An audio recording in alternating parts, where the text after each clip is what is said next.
மாண்புமிகு அமைச்சர்களுக்கும் மதிப்பிற்குரிய சிறப்பு விருந்தினர்களுக்கும் அனைவருக்கும் என்னுடைய வணக்கம்.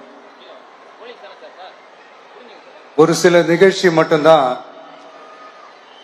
மனசுக்கு ரொம்ப நெருக்கமா ஃபீல் பண்ணும். அதை நினைச்சாலே ரொம்ப சந்தோஷமா ஃபீல் பண்ணும். அப்படிப்பட்ட ஒரு நிகழ்ச்சி தான் இன்னைக்கு இந்த சிங்கப்பெண் சிறப்பு படைய தொடங்கி வைக்கிற இந்த நிகழ்வு. உண்மையிலே மனசுக்கு ரொம்ப நெருக்கமான ஒண்ணு, சந்தோஷமான ஒண்ணு. நம்ம பாட்டி, அம்மா, அக்கா, தங்கைகள், ஒவ்வொரு வீட்டில் இருக்கிற பெண் குழந்தைகள், இவங்க எல்லாருக்குமான பாதுகாப்பை உறுதி செய்வோம்னு சொன்னோம். ஆனா அது எலெக்ஷனுக்காக மட்டுமே கிடையாது. மனசுல இருந்து நிஜமா, உண்மையா, உணர்வு பூர்வமா சொன்னதுதான். பெண்களுக்கு எதிரான இந்த கொடுமைகள்ல நமக்கு எப்பவுமே 0 டாலரன்ஸ் தான். அதுல ரொம்ப உறுதியா இருக்கிறோம். சோ சொன்னது எல்லாமே செய்யணும். கொஞ்சம் கொஞ்சமா, படிப்படியா அதை செயல்ல கொண்டு வரணும். அதுல ரொம்ப தெளிவா இருக்கிறோம். அதனாலதான் ஆட்சிக்கு வந்த உடனே இந்த குறைஞ்ச நாட்களுக்குள்ளேயே இதை நடைமுறைக்கு கொண்டு வந்திருக்கிறோம். தமிழ்நாட்டில் இருக்கிற பெண்கள், பெண் குழந்தைகள் எல்லாருமே பாதுகாப்பா, தன்னம்பிக்கையோடு இருக்கணும். அதுக்கான முதல் கட்டம் தான் இந்த ஸ்டெப். இது மனசுக்கு ஒரு மன நிறைவை கொடுத்தாலும், அதே நேரத்தில் பெண்களை பத்தின சில செய்திகள்லாம் கேட்கும் போது உண்மையிலே மனசு பதறுது, கண்ணு கலங்குது. அது கண்ட்ரோல் பண்ணவே முடியல. ஏன்னா நடக்கிற கொடுமைகள்லாம் யாருக்குங்க? நம்ம குடும்பத்தை சேர்ந்தவங்க தானே. எப்படி மனசு பதறாம இருக்கும்?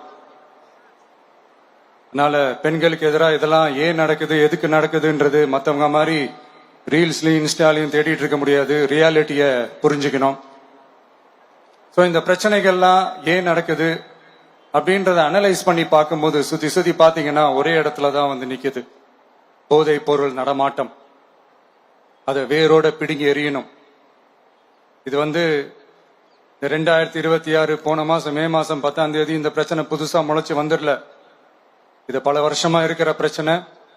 பல வருஷமா இதை கண்டுக்காம விட்டதுதான் அந்த வேர் இவ்வளவு ஆழமா பரவி இருக்குது. இத பல வருஷமா கண்டுக்காம விட்டது யாருன்றது நான் சொல்லிதான் உங்களுக்கு தெரியணும்னு அவசியம் இல்லை. அது உங்களுக்கே நல்லா தெரியும். இப்ப அதை பத்தி பேசியும் பிரயோஜனம் இல்லை.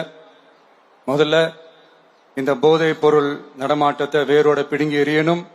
அப்படி எரிஞ்சாதான் இந்த பெண்களுக்கான இந்த சேஃப்டி ரொம்ப ஸ்ட்ராங் ஆகும். இது ரெண்டுமே ஸ்ட்ராங் ஆனாலே ஆட்டோமேட்டிக்கா சட்டம் ஒழுங்கும் சரியாகும். இந்த 3 விஷயம் சொன்னல, இந்த போதை பொருள் நடமாட்டம், பெண்களுக்கு எதிரான இந்த கொடுமை, இந்த சட்டம் ஒழுங்கு, இது 3மே ஒண்ணுக்கு ஒண்ணு இன்டர்லிங்க்ட் தான். இதுவும் இப்ப புதுசா வந்த பிரச்சனை கிடையாது. பல வருஷமா இது இன்டர்லிங்க்டா தான் இருக்குது.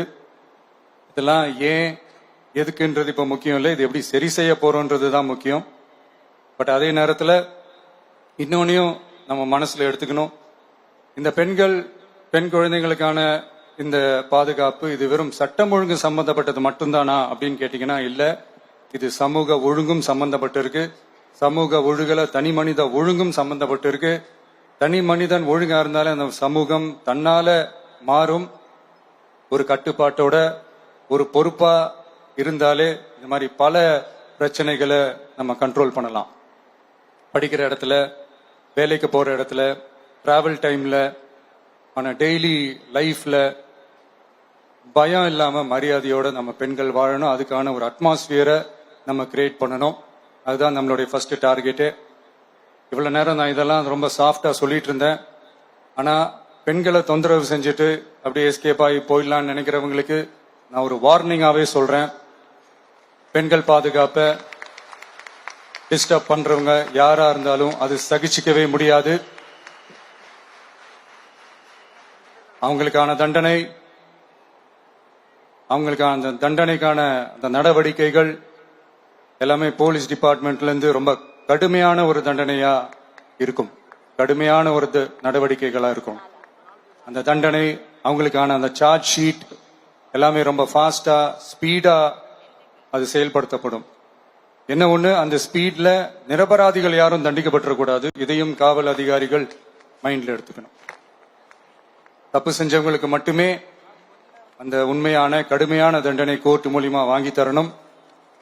அப்பதான் அதை பார்த்து தப்பு செய்ய நினைக்கிறவங்களுக்கு கூட தப்பு செய்யக்கூடாதுன்ற அந்த ஒரு பயம்